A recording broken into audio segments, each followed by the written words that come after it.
Et pour terminer, passons sur finalement la nouveauté la plus récente qui est le Mizuno ST200 qui est vraiment sorti en mars, juste avant le confinement. Donc peu d'essais encore, nous n'avons pas encore eu vraiment trop le temps de les essayer.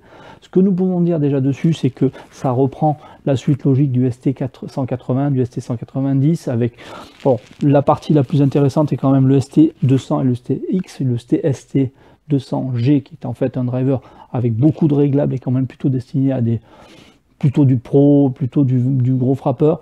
Le réglage n'est pas très bien, esthétiquement c'est pas très bien réussi. Par contre, tout le reste des drivers, peut-être assez confortable, les ST200 et les ST200X, avec pareil des contrôles de trajectoire qui aident à faciliter le draw plutôt que pour corriger nos trajectoires en slice, nous avons tous.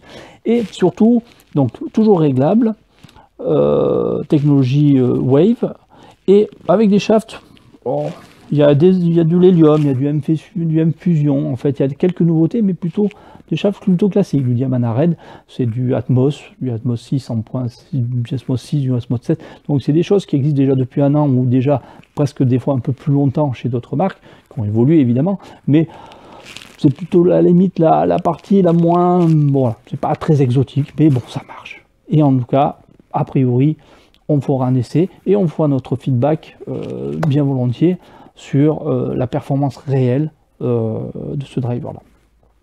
À bientôt en tout cas, c'était notre tour de piste des drivers disponibles dans le magasin et évidemment dans nos centres de fitting pour vous les ajuster et choisir le bon shaft, le bon réglage, ainsi de suite.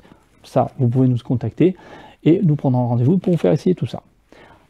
À bientôt en tout cas, dès le 11 mai, espérons-le.